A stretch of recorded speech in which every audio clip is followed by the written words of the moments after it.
Hello, welcome back to my channel and to my Claude Chabrol retrospective. And in this video I'm going to look at the last two films in the celebrated Helene Cycle. I still think the high point of Chabrol's work. Now the first film we're going to look at is La Rupture. What a fantastic title that is. It's so much more expressive in French. In England this film is known as The Divorce or The Breakup. No, it doesn't get anywhere close to the French. The Rupture.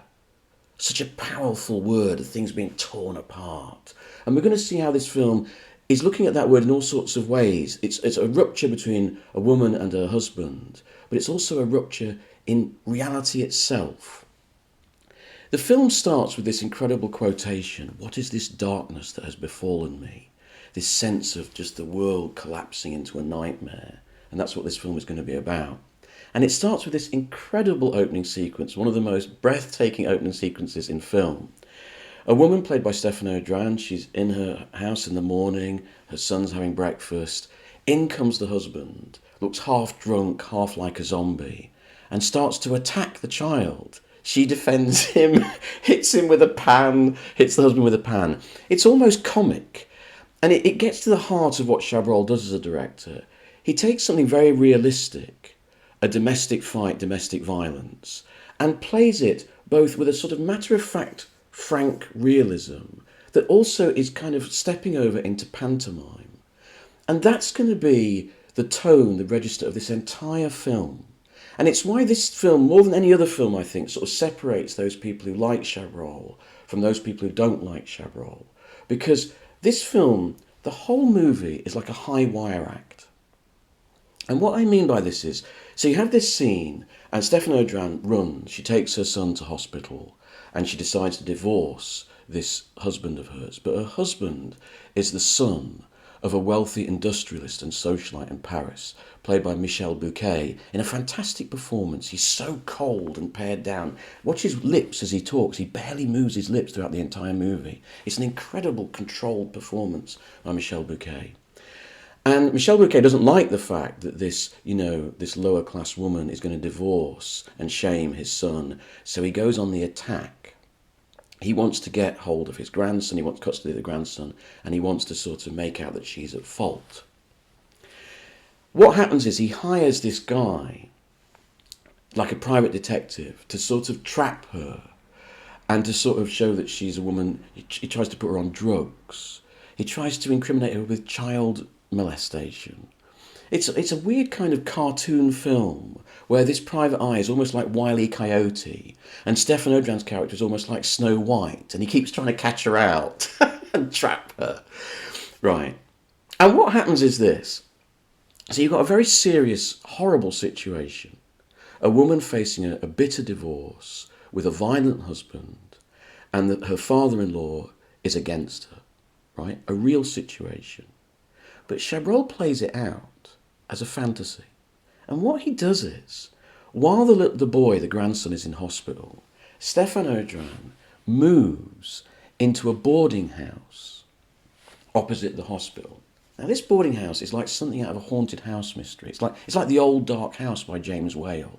You know, it's got this cantankerous woman who runs it. There's these three old women like the Fates playing cards. There's this ridiculously histrionic actor who's some kind of comic caricature of an actor.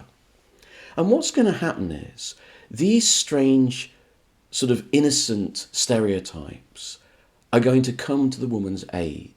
And this is what Chabrol is doing. He's saying, look at this. This is a complete fantasy. It's complete nonsense. And he plays up the nonsense. And all the time what he's saying is, only in this nonsense, only in this fantasy, could we ever have this result. He's using a fantastical construct to point out that how in the real world this would never happen. This woman would be doomed by the structures of society against her. It's an incredible high wire act to do with an audience, and most of the audience are not going to accept it. They're going to say, what is this nonsense? And this stupid actor and these women who are playing cards, and they somehow defeat a wealthy industrialist. That's never going to happen. And that's the point. So you can see that it's a very tough act that Chabrol is undertaking here, but I find it incredibly brave. And that's the rupture. It's not just a rupture between these two people. It's not just a divorce. It's something far more powerful than that. It's the rupture of a film that takes a very realistic situation and ruptures the reality and introduces a fantasy which better shows the reality of the woman's position, right? I mean, what film better shows the position of a woman suddenly plunged into a divorce, into a horrible situation of aggression and conflict with her husband and with society itself? You know, the whole film, the whole nightmare of the film gives you that sort of mental landscape, that sort of instability. You know, suddenly she's in this weird world, this kind of haunted house. Suddenly she's drugged. And there's a wonderful scene at the end where she's drugged and she's walking along, there's all psychedelic colours and balloons. And the balloon seller, you know, in the park becomes a sort of knight, a Sir Galahad who helps her. You know, it's like, you know, this is a sort of psychedelic portrait of a real frame of mind that many people, many women have gone through. And it's also a very good example of Chabrol's typical inversions of what we expect. So usually in a film, you would expect innocence to be corrupted by evil. Here it's kind of subverted. Evil gets corrupted by innocence, you know. And of course it's nonsense. And of course Chabrol knows it's nonsense. His scriptwriter knows it's nonsense. But the nonsense tells you the truth. And I think that's a very brave way to make a film. And if you go along with it, I think this is an exceptional piece of work. And I think it's one of the films where Chabrol has the most fun. Now we turn our attention to the last of the Helene cycle, Juste, Avant, la Nuit. Now I hadn't seen this film for quite a long time, and I'd forgotten just how damn good it is. It returns to the simple clarity, the limpid structure of La Femme Infidèle and Le Boucher. And it takes on a time-honoured theme, something that's been investigated over years and years and years, going back to classical drama. It's the story of a man who murders someone and cannot live with the guilt. And I don't think I've seen this theme explored so brilliantly in any other film. Once again, we have Michel Bouquet, the tight-lipped Michel Bouquet, excellent again. And at the start of the film, he murders his lover in an act of rough sex. He wouldn't be seen so sympathetically nowadays, but anyway, he kills him in an act of rough sex. And then he spends the rest of the film trying to deal with it. And what happens is, in a typically Chabrolian inversion, this guilt is the real monster of the film, not his act of murder, which bizarrely both his wife, played by Stéphane Audran, and his lover's husband, who is his friend, both forgive and understand. But it's Michel Bouquet's character who cannot live with what he's done. And what happens is that Chabrol presents this film as though his guilt becomes a kind of monstrous, perverse, irrational thing. His wife forgives him, his friend forgives him, but he can't forgive himself. And in the end, the act of forgiveness becomes an act of murder. His wife, Stéphane Audran, has to kill him. She realises it's the only way to get rid of it, to do it. So there's a wonderful inversion of the typical moral tropes. You know, what Chabrol is saying is, what is guilt of a crime, right? If the crime doesn't affect other people, how criminal is it? Is it not more criminal of Michel Bouquet's character to carry this weight of, you know, guilt and sorrow that's going to split up his family, split up his marriage, you know, affect his children, affect his friendship? Is that not that worse than actual, you know, the punishment of the law? Isn't there something monstrous, something narcissistic about Bouquet's guilt?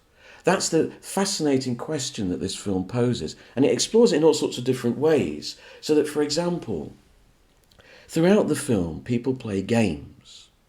So there's a sort of, it connotes that the marriage between him and Audran is happy, but it's dull. They play Scrabble, you know, the ultimate Chabrolian statement on a boring marriage, although I quite like Scrabble myself. But, you know, and he's always playing games with his kids, and his kids call him the monster. And what it's revealed in a piece of dialogue with his friend, it's revealed that in his youth he always wanted to be bourgeois.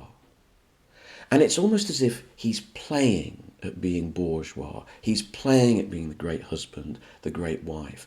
Is he also playing in his guilt? Is he playing the martyr? That's the role he feels he has to play. This is what Chabrol is pointing up. It's rhymed with a crime in Bouquet's office. There's a guy in the office. He's having a midlife crisis. He's got a younger woman he wants to run off with, and he's embezzled funds. And far from being guilty, he's just annoyed that he's got caught. And this contrasts with this sort of rather solipsistic, narcissistic guilt that Bouquet feels for himself. Another interesting way Chabrol plays with this idea is in the actual mise-en-scène of the film. So the bed where the original murder takes place, it's almost set up deliberately like a stage set with a curtain across it, so that the curtain can be pulled back to reveal the act, sort of thing. It's part of this way that Chabrol plays with realism and artifice all the time. And this reaches its apogee in the house that Michel Bouquet lives in. It was actually, I think, partly designed for the film, and the architect gets his name in the credits. And the house is fascinating. It's one of these kind of 60s modernist houses. So you go down some steps into it. So it has a feeling of being, below, in the depths. You go down these steps into it, and then it's all sort of like Frank Lloyd Wright levels. And then you go in, and there's this big, wide space living room that's down in a dell. They walk up the steps, and the bedroom, right, is facing down with a big picture window onto the living room. So even when his wife goes to bed, right, she draws a curtain across, again linking that space to the space where he committed the murder, and she looks down on him. So he's under observation, he's playing his role of guilt as she can see him from the bedroom, and he looks up at her and it's like she's in a cinema screen. So Chabrol is playing, even with the mise-en-scène and the spaces in the film, he's playing with this idea of being on show, and this man, Bouquet, he needs to show that he's guilty, he needs to announce it, he needs to be forgiven, and she will forgive him by killing him. It's a wonderful inversion of usual bourgeois morality. So that's the Helene Cycle. I still think the high point of Chabrol's work as a director. Now, for the remainder of this retrospective, I'm going to leap forward a bit and watch 4 films starring the actress who kind of replaced Stéphane Audran as Chabrol's muse, and that is the great actress Isabelle Huppert, I think probably the best actress of her generation. And I'm going to watch 4 different films starring Isabelle Huppert, and that'll be next time. Thanks very much.